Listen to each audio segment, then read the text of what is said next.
Hi friends, మన దేశంలో ఎక్కడ చూసినా ఏ బ్రిడ్జ్ పై చూసినా రాత్రి పగలు అన్న తేడా లేకుండా వెహికల్స్ వెళ్లిపోతూ ఉంటాయి. ఇది కామన్. కానీ కోల్కతా హౌరా బ్రిడ్జ్ మాత్రం రాత్రి 12 గంటలకు ఖచ్చితంగా మూసేస్తారు. ఆ టైంలో ఎటువంటి వాహనాలు ఆ బ్రిడ్జ్ వైపు వెళ్లవు. అయితే ఇలా ఎందుకు చేస్తారు? రాత్రి 12 గంటలకు బ్రిడ్జ్ పై వాహనాలు ఎందుకు నిషేధించబడుతున్నాయి? ఆ సీక్రెట్ ఏంటో మీకు తెలుసుకోవాలనుందా? అయితే ఈ వీడియోని ఎక్కడ స్కిప్ చేయకుండా పూర్తిగా చూడండి. భారతదేశంలో ఉన్న మెట్రో నగరాల్లో కోల్కతా ఒకటి. ఇది సంస్కృతి సాంప్రదాయాలకు నెలవైన నగరం. చాలా పురాతనమైన నగరం కూడా. అందుకే ఎన్నో చారిత్రక కట్టడాలు ఇక్కడ ఉన్నాయి. ఇక్కడ మనం చూస్తే ఒక్కో భవనానికి ఒక్కో కథ ఉంటుంది. మనకు ఇండిపెండెన్స్ రాకముందు ఆంగ్లేయులకు ఇది ఫేవరెట్ ప్లేస్. అయితే కోల్కతాలో అద్భుతమైన కట్టడాల గురించి చెప్పాలంటే మనం ముందుగా హౌరా బ్రిడ్జ్ గురించి చెప్పాలి. నిజంగా ఈ బ్రిడ్జ్ ని చూడగానే ఇంజనీర్ల సృజనాత్మకత మన కళ్లకు కనబడుతుంది. ఎంతో అందంగా, ఎంతో ఆకర్షణీయంగా ఈ బ్రిడ్జ్ ఉంటుంది. దీన్ని హుగ్లీ నదిపై ఆంగ్లేయులు నిర్మించారు.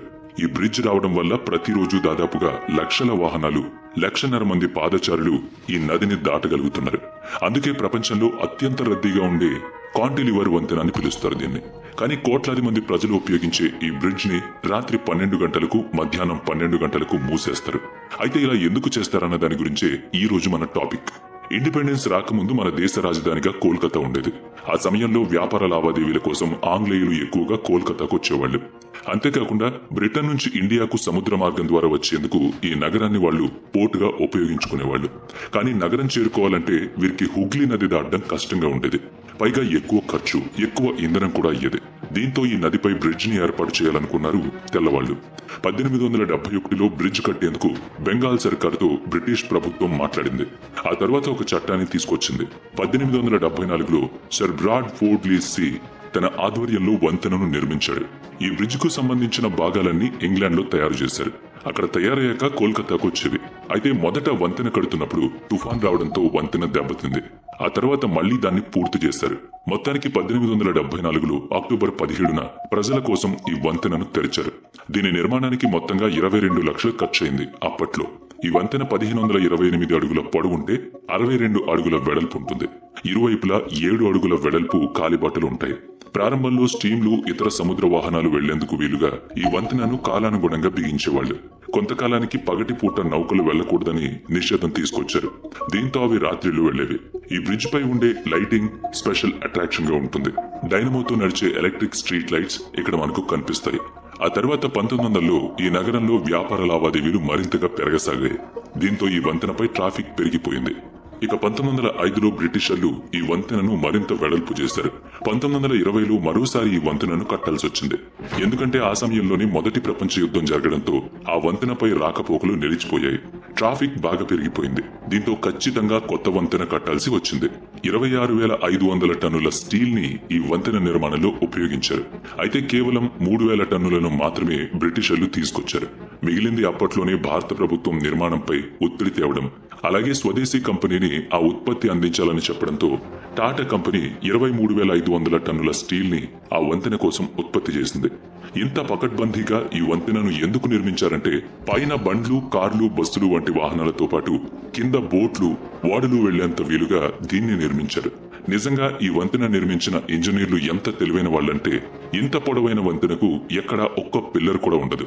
దాని అవసరం లేకుండా ఇంజనీర్లు ఈ వంతెనను ఎంతో పొడవుగా, బలంగా నిర్మించారు. దీనికి నట్లు, బోల్ట్లు లేవు. మొత్తం నిర్మాణం రివోల్ట్ చేయడం ద్వారా ఏర్పడింది. అయితే ఇక్కడ ఇంకొక ఇంట్రెస్టింగ్ విషయం ఏంటంటే ఈ వంతెనను పూర్తిగా నిర్మించడానికి కొన్ని ఏళ్లు పట్టింది. మొదటి ప్రపంచ యుద్ధం కారణంగా బ్రేక్ వస్తే రెండో ప్రపంచ యుద్ధం అంటే 1939 కాలం తర్వాత దీన్ని పూర్తిగా నిర్మించారు. మొత్తానికి 1943లో ప్రారంభమైంది. అయితే అప్పటి యుద్ధ పరిస్థితుల కారణంగా జపాన్ ఈ వంతెనను కూల్చాలని చాలాసార్లు ప్లాన్ చేసింది. అందుకే అధికారికంగా దీన్ని ప్రారంభించలేదు.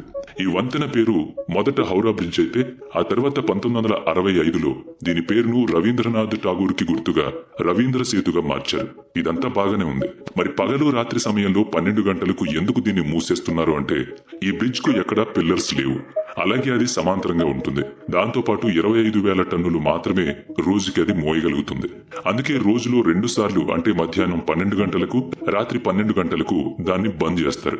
ఆ టైంలో బ్రిడ్జ్ కింద వెళ్లే నౌకలను కూడా నిలిపేస్తారు. మొత్తంగా చెప్పాలంటే ఈ బ్రిడ్జ్ కేవలం 2 స్తంభాలపై మాత్రమే కనెక్ట్ అయి ఉంటుంది. అంటే కొంతమంది ఈ స్తంభాలను కూడా పాడు చేసేవాళ్లు.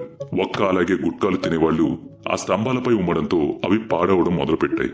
దీంతో ఇవి తుప్పు పట్టేవి. 2000 సంవత్సరంలో ఒక షిప్ హౌరా బ్రిడ్జ్ కింద నుంచి వెళ్లేటప్పుడు అది బ్రిడ్జ్ కు తగిలింది. దాంతో బ్రిడ్జ్ కొంత డ్యామేజ్ అయింది. అప్పుడు పల్చటి స్టీల్ ని ఉపయోగించారు. దానివల్ల ముందు వాడిన స్టీల్ కు అప్పుడు వాడిన స్టీల్ కు డిఫరెన్స్ వచ్చింది. పాత స్టీల్ కు పాడయ్యే ఛాన్సెస్ ఎక్కువ కదా. దానికి తోడు పక్షులు ఆ స్టీల్ పై రెట్టలు వేయడంతో అవి త్వరగా పాడయ్యే ఛాన్స్ ఉంది. అందువల్ల ప్రతి ఏటా కొన్ని లక్షల రూపాయలతో వాటిని శుభ్రం చేస్తూ ఉంటారు. ఈ కాంట్రాక్ట్ సఫాయి కంపెనీ తీసుకుంది. ఈ బ్రిడ్జ్ కి రంగులేయాలంటే దాదాపుగా 26,500 లీటర్ల పెయింట్ అవసరం అవుతుంది. దాదాపుగా 65 లక్షలు దానికోసం ఖర్చు పెట్టాలి. ఇది ఎంతవరకు స్ట్రాంగ్, ఎంతవరకు సేఫ్ గా ఉంటుందో ఎవ్వరూ చెప్పలేరు. కానీ ఉంటుంది. దీనిపై ఇప్పటికే లక్షల మంది తిరుగుతూ ఉన్నారు కూడా. ఇంకా తిరుగుతూనే ఉంటారు. కాదంటే రోజులో ఇలా 2 సార్లు బ్రేక్ ఇవ్వడం వల్ల నిజంగా ఇది గట్టిగా ఉంటుందనే మనం అనుకోవాలి. నిజంగా ఈ హౌరా బ్రిడ్జ్ ని చూస్తే ఎంతో అందంగా, క్రియేటివ్ గా కనిపిస్తుంది. కానీ దాని వెనుక ఎంతో కథ దాగి ఉంది.